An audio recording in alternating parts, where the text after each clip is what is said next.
Welcome to the F.E.A.R Chronicles, false evidence appearing real, where we are covering real stories for navigating burnout, bold moves, and becoming your best self. I'm your host, Natasha Aga, private practice strategist, mother of two, and recovering perfectionist. This is the space where we get honest about the pivots, the pressure, and the purpose behind it all. If you're navigating life transitions, career shifts, motherhood, or learning to trust yourself again, you're in the right place. Let's dive in. Do you consider yourself a doer? A go-getter? Do you enjoy checklists and crossing things off? Feeling accomplished feels good, right? There comes a point when we get so engrossed with the doing and being busy that we lose sight of what's going on, how much time we're taking on, and ultimately, we made ourselves so busy that we are no longer growing, scaling, or doing the needle moving things in the business. You look up and see that you are drowning in admin work, projects everywhere that haven't seen the light of day, things you started but are not finished because there's only so much time in a day. You somehow got lost in the minutia of everything. This is where you may find that you have become the bottleneck. You're busy, but are you busy working on the things that actually matter? First, let's get clear so we can get you off the struggle bus of the busy trap. Let's discuss some key words that we sometimes use interchangeably, but mean different things. When we talk about being busy, the focus is on doing too much work. When we talk about productivity, the focus is on accomplishing high impact results. And when we talk about efficiency, the focus is on reducing waste of resources to get things completed.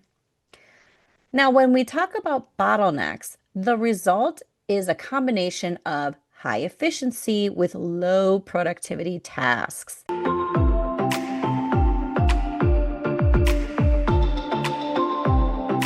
If you've been listening to this podcast and thinking, I know there's more for me, more alignment, more freedom, more clarity, that version of you, she already exists. And that is exactly the work we do inside the Private Practice Burnout Solution.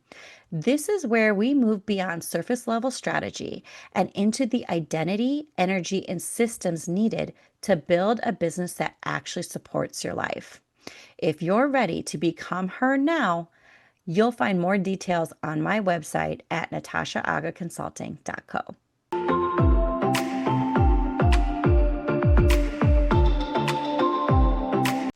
So this results in low value, focusing on the wrong tasks, and ultimately you become burnt out.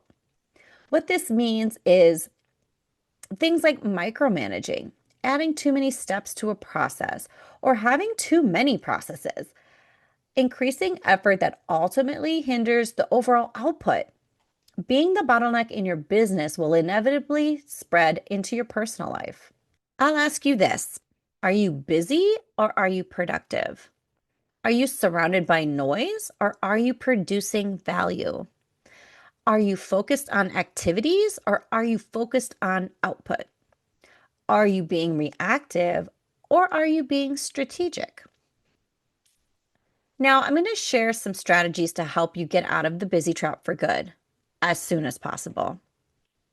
The first is to pick one thing. So what you're going to do now is you're going to stop multitasking and context switching. So when you're juggling 10 tasks within a day or within a block even, this is where you go nowhere fast. You're just busying yourself. When we multitask, we scatter our focus across all the things that we are working on.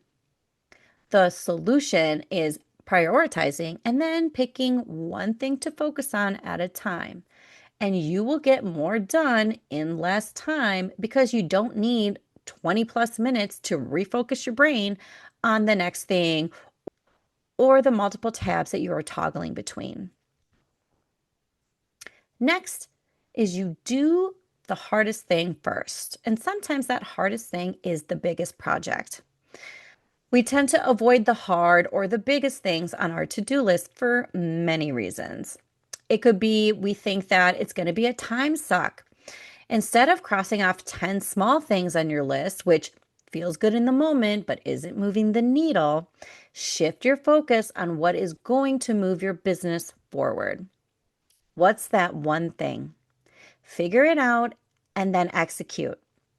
To help you get on board with this, plan out how you're going to reward and celebrate once it's completed. This is paramount because it helps your brain get on board with doing the hard or the big thing. Make it whatever you want, but make it special to you. Next, plan alongside your energy.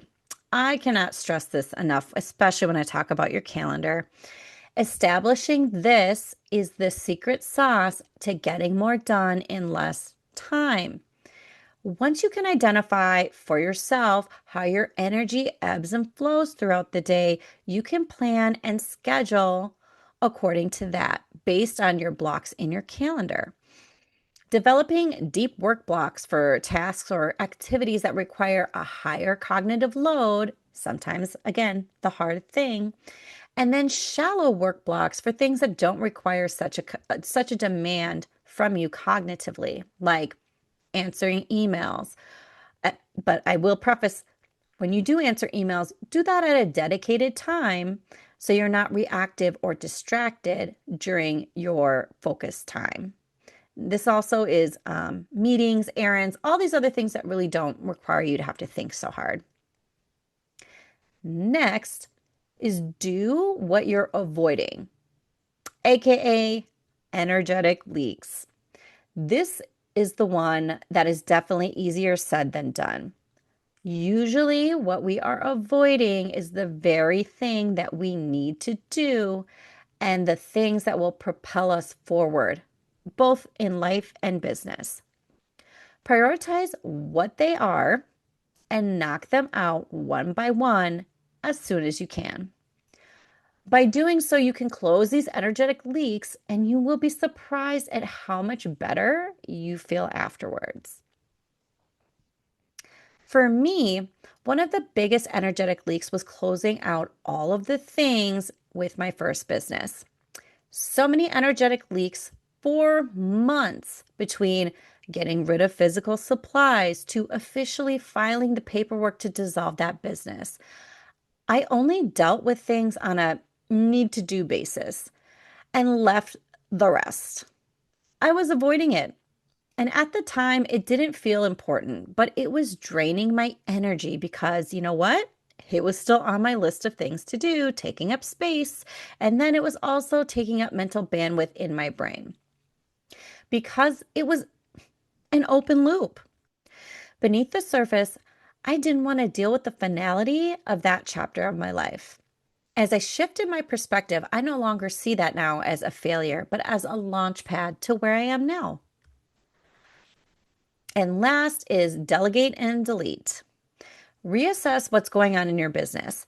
Take a magnifying glass to it and truly assess what is essential and what is not, and then act accordingly.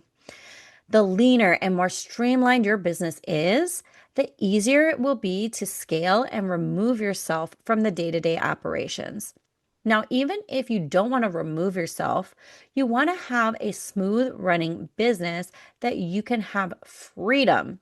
Freedom to take a vacation, take off early, take a maternity leave, hire on more staff. The list goes on. When you implement these strategies, you will build self-trust by way of repetition, keeping your word to yourself, only keeping the essentials, and get rid of the rest.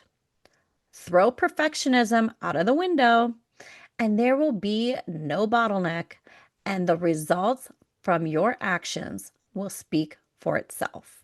I would love to hear from you. Any light bulb moments, insights, or takeaways from this episode.